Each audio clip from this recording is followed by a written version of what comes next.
jaamacadda Timacadde ee gobolka Gabiley kampaskeeda magaala ganacsiyada Togwajale ayaa habeenkii xalay Isniinta 16 Noofambar munaasabad soo dhaweyn u qabtay ardayda ka soo baxday dugsiyada sare ee sanadkan iska diiwaan gelisay kulliyadaha kala duwan ee jaamacadda Timacadde faraceeda degmada Wajale. Munaasabadani oo ahayd mid si heer sare loo soo agaasimay isla markaasina lagu qabtay hoteelka Maka Mukarrama ayaa waxa ka soo qayb galay maamulka dawladda hoose ee degmada Wajale, gudoomiyaha jaamacadda Timacadde, dhiinka guud ee jaamacadda iyo dhiinka faraca Wajale, ardayda jaamacadda Timacadde, waalidiin iyo marti sharaf kale. Waxaana ugu horeyn munaasabadaasi ka hadlay isla markaasina faahfaahin ka bixiyay ujeedada ay daaran tahay dhiinka jaamacadda Timacadde ee Wajale, Professor Cabdi Xakiin Maxamed Xirsi. jaamacaddu waa jaamacadda ay ugu timid gurigeeda adigoo jooga adigoo shaqadaada qabsanaya sida la ajligeed ay jaamacaddu markasta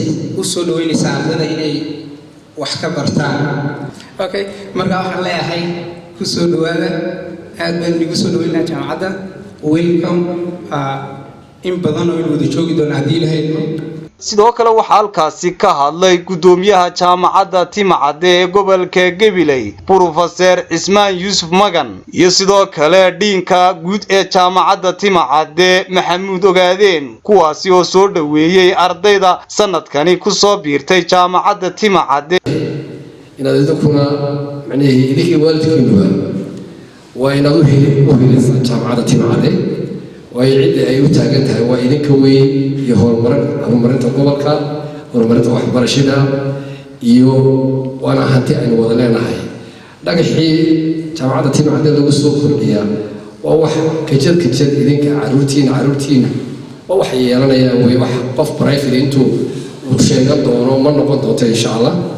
marka waxaan jecelahay inaan mar labaad iyo mar saddexaadba aan idiraahdo soo dhawaada jaamacadda Timacadde waa jaamacaddiini idinka ay idin taagan tahay. anaguna waxa weeye waxaan idinku ballan qaadaynaa waxbarasho quality leh iyo waliba maamul hufan oo marka aad maaragtay wax dareentaan aan gidaar idin dhaxayn aad toos uga soo xiriiri kartaan.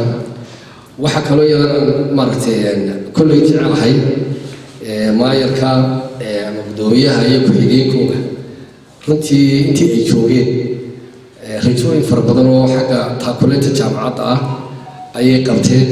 iyagana aad iyo aad baan ugu mahadnaqayaa inay halkaa kasii wadaan baan jecelahay. gacmaha aynu soo qabsano aynu ku dadaalno waxbarashadiina koran u soo qaadno horumarkii gobolka iyo waxaan ujeedaa degmada Wajaalana dee maxay inaynu kor soo qaadno. Cabdi Xakiin iyo faraca Wajale waxay u taagan yihiin in arday waliba saacada uu waxbaran karayo ay jaamacaddu diyaar u tahay. waan idinku soo dhaweynaa anigoo ku hadlaya afka ardayda cusub ee xafladan lagu sharfayo. waxaan rajaynaynaa inaan aad uga faa'iideysan doono fursadaas dahabiga ee gurigeyga inoogu timiday. anna nahay arday macnaha heshay fursadaasi dahabiga ah. ilaahay ayaa maanta iskale. waxaan leeyahay ka faa'iideysato dhalinyarta kale macnaha waqti ku bixinaysa inay taraag gasho ama ay safar ku bixiso inay tagto degmooyin kale ama gobollo kale. fursadan inoo dhow ee dahabiga aan ka faa'iideysano. gabagabadii munaasabadani ayaa waxa soo afmeeray gudoomiyaha degmada Togwajale Cabdiraxmaan Maxamed Yuusuf iyo gudoomiye ku-xigeenka degmadaasi Maxamed Xuseen, kuwaasi oo ardayda ku dhiirigeliyay in ay wax bartaan isla markaasina halkaasi kala dardaarmay. waxbarashadiina halkan agtiina tahay laakiin waqtiyada qaarkood waxa loo geli jiray socdaal dheer iyo jaamacado dhaadheer oo waqtigeeda Soomaaliland laga baxayo oo mararka qaarkood aanay ugu kalifay duruufo adag oo ku xeersan. markaas jaanis fiican baad haysataan, gurigii baad ka soo kacsaan, waxbarashadiinii iyo gurigii baa isa saaran. markaa jaaniska ka faa'iidaysta haddayicina waxa weeyaan markii ugu horreysay arday jaamacaddu ay qaadato aanu la kulanno oo tiradan iyo caadadkan leh horta waa maasha Allah.